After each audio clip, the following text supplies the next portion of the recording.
di mana-mana menyebutkan yang saya coblos mau jadi menteri. Dalam hati merenung dalam, antara kesal tapi juga bertanya-tanya, apakah hati dia lebih bening daripada hati saya yang kata orang saya di Ustadz dan Buya? Apakah hati dia lebih salamah, lebih terbebas dari dendam dan kesal daripada saya yang katanya memimpin tarekat dan zikir?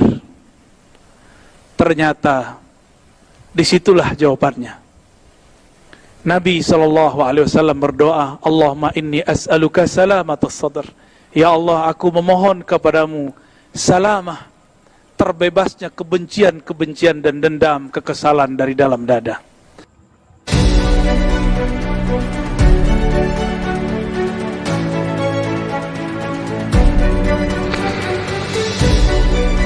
Dr. Ar-Razi Hashim M.A. Hum, Pengasuh Ribat Nuriyah Hashimiyah Ciputat, Banten. Kami silakan.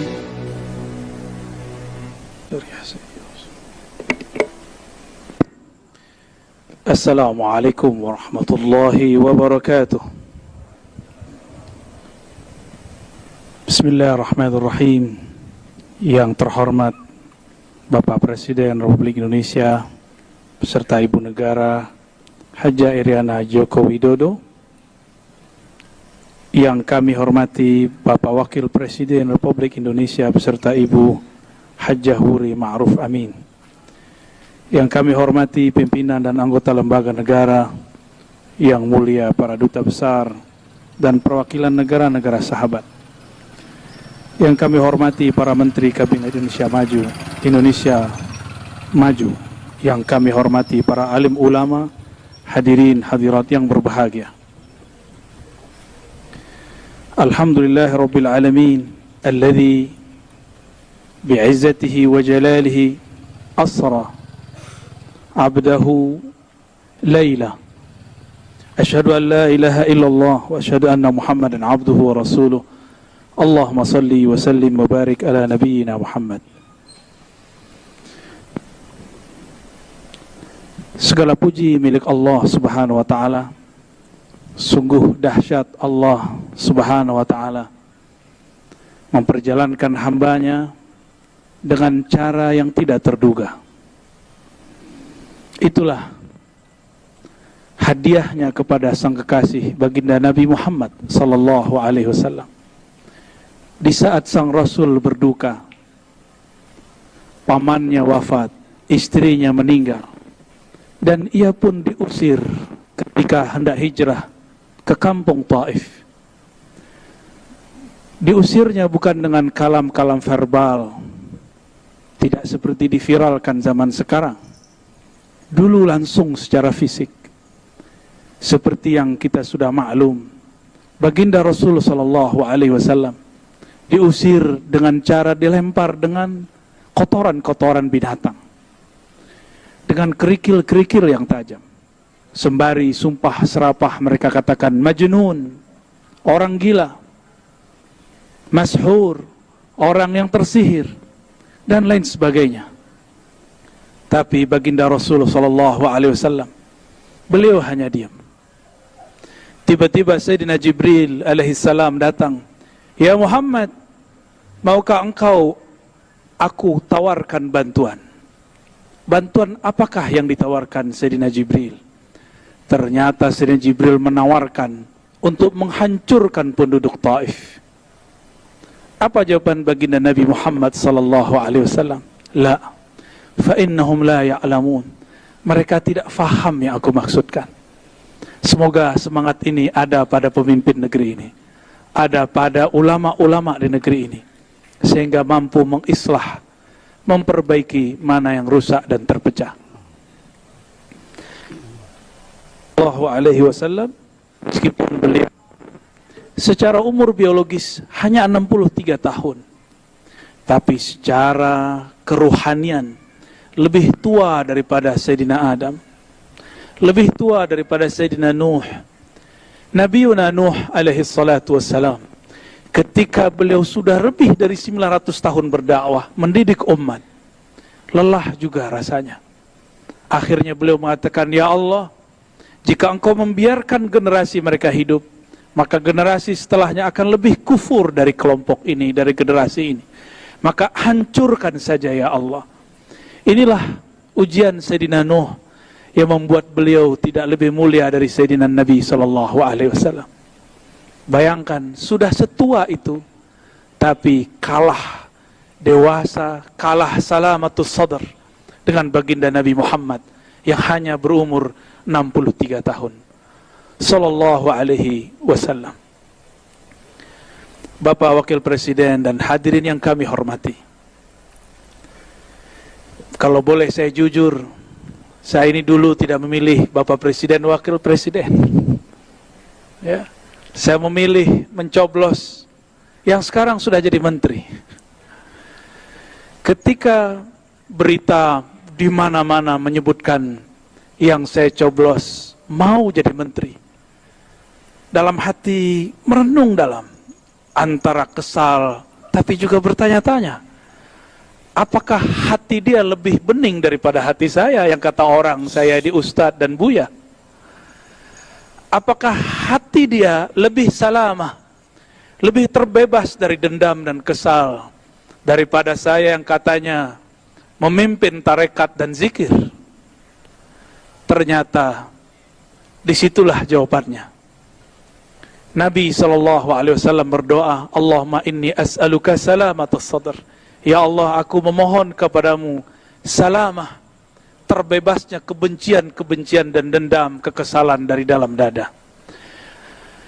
Ditambah lagi di semua kitab-kitab Ahlus Sunnah yang menjadi panutan mayoritas umat Islam di Indonesia, di situ ada kalimat kewajiban mendoakan para pemimpin. Wa in jara, meskipun dikabarkan dia zalim, meskipun dikabarkan tidak disukai, maka wajib mendoakannya. Ditambah lagi Imam Sya'rani mengatakan dalam kitab Al-Bahrul Mawrud, ma ra'aitu ahadan minas sufiyah anqara alal umara illa qalilan. Aku tidak melihat ulama-ulama ahli qalbu, ahli ma'rifat, yang biasa kita kenal dengan sufi, bertarekat, kecuali mereka sedikit sekali ingkar kepada ulama dan umara. Justru mereka mendoakannya dari dalam hatinya, dalam khalwatnya, dalam kesendiriannya, karena yang dia fikirkan adalah masalihul ummah, kemaslahatan umat, bukan emosi berpolitik semata. Semoga pemimpin-pemimpin negeri ini diberikan salamatus sadar. Terima kasih sudah merawat negeri ini. Semoga Allah membersamai pemimpin kita, ulama-ulama kita. Amin ya rabbal alamin. Bapak Wakil Presiden dan hadirin yang kami hormati,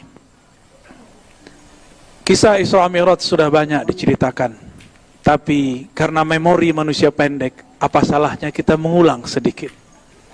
Namun kami mengambil menarik jauh-jauh ke masa sebelum Nabi Yuna Adam dicipta.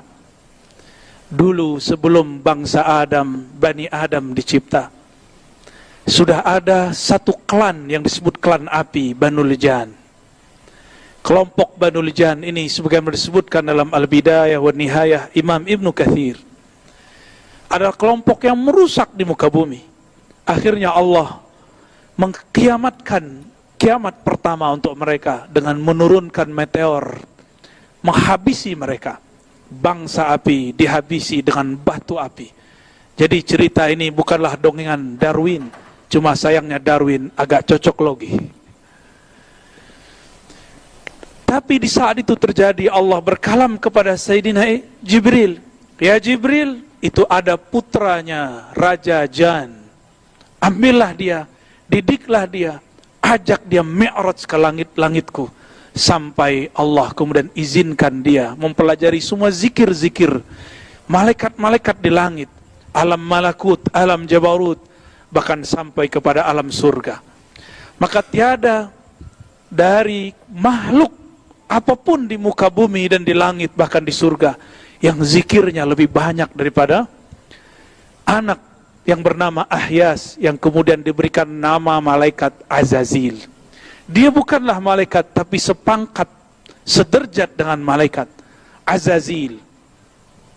Azazil ini pun bersuluk, berkhalwat, latihan kerohanian 18.000 tahun sebagaimana disebutkan oleh Imam At-Tabari. Tapi ujian mulai diberikan. Sebanyak apa pemberian, sebanyak itu jua ujian. Sekarang ahli zikir diuji. Sekarang yang suka bertakbir diuji. Sekarang yang suka bertahmid diuji. Azazil namanya.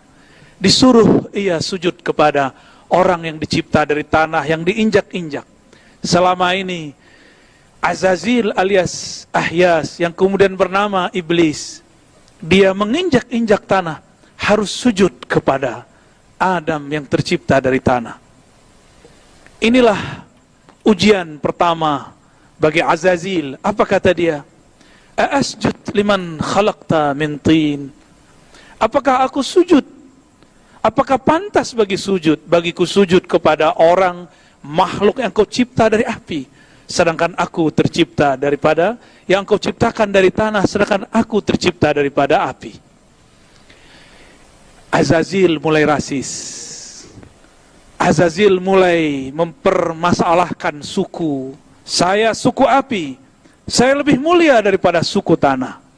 Hati-hati, kadang-kadang orang beragama sudah soleh, sudah lama baca kitab, sudah lama berzikir, seperti Azazil, 18.000 bersuluk di alam Jabarut, alam Malakut sampai ke surga sana.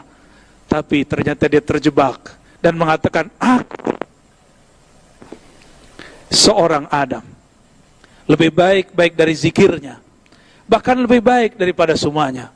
Ternyata ketika kita urai, dan ini jarang diurai oleh ahli tafsir, ketika Allah mengabarkan, inni ja'ilun fil ardi khalifah, aku akan menciptakan, menjadikan seorang khalifah di muka bumi. Ternyata ada dua kelompok malaikat yang berkomentar. Ini dipisah dengan lafaz waw. Yang pertama mengatakan, ya Rabb, apakah engkau mencipta perusak dan pembunuh di muka bumi? Inilah malaikat-malaikat cahaya. Lain dengan malaikat api. Dia mengatakan, wanah kawanukad disulak, kami zikirnya lebih banyak. Yang berbicara ini adalah Azazil, yang saat itu malaikat-malaikat. Bapak Wakil Presiden, hadirin yang kami hormati, barangkali inilah ujian umat Islam di negeri ini. Tidak ada negeri dimanapun umat Islamnya lebih banyak dari negeri ini. Maka negeri ini pun paling soleh, paling banyak baca yasinnya, paling banyak baca tahlilnya. Jika diuji dengan kalam-kalam yang tidak berkenan, apakah akan nanti mengatakan hal yang sama dengan Azazil dahulu kala? Inilah pendek ceritanya, akhirnya Azazil diusir dari surga, dan Allah mengatakan, apakah kamu minal alin? Apakah kamu bangsa yang sangat tinggi? Dengan itulah bergantilah Azazil dari nama mulia Azazil sebagai khazinul jannah, penjaga surga, menjadi iblis yang dijauhkan dari jalan kebenaran. Lain ceritanya dengan Nabi Muhammad sallallahu alaihi wasallam. Beliau sebelum diangkat ke langit, dimasukkan ke surganya, Allah membersihkan jantungnya, dadanya 2 kali. Tidak ada ini dalam sejarah Azazil. Allah bersihkan kolbu Nabi ketika dia berumur 7 tahun. Allah bersihkan kembali ketika hendak naik pada malam itu, malam 27 Rajab. Barangkali inilah saatnya kita mengambil pelajaran. Inilah perbedaan abadi antara mi'raj ruhaninya iblis dengan mi'raj ruhaninya Nabiullah Muhammad sallallahu alaihi wasallam. Apakah itu? Azazil spiritualnya dinaikkan tapi belum dibersihkan jiwanya. Sedangkan Nabi Muhammad sallallahu alaihi wasallam sebelum dinaikkan, nafsiyahnya, keegoannya dibersihkan. Maka bertambah pengalamannya, bertambah kekayaan rohaninya, tidak bertambah sombongnya. Maka jika hendak memajukan negeri ini, Jika hendak ingin meningkatkan negeri ini, mari kita bersihkan kolbu ini dari semua kebencian. Mulai malam ini, tidurlah dalam cinta Allah subhanahu wa ta'ala. Bukankah Allah sering menyindir kita dengan bismillahnya, bismillahirrahmanirrahim. Kalau orang dulu menyebut, kok Allah cerewet sekali, kok diulang-ulang kata Rahman dan kata Rahim. Tiada lain, tiada bukan, supaya kita mau mengambil pelajaran dari sana. Inilah yang dikatakan oleh Nabi SAW sebagai hadis penutup yang kami baca pada malam ini. Diriwayatkan oleh Imam Al-Hakim At-Tirmidzi. Apa kata Nabi SAW?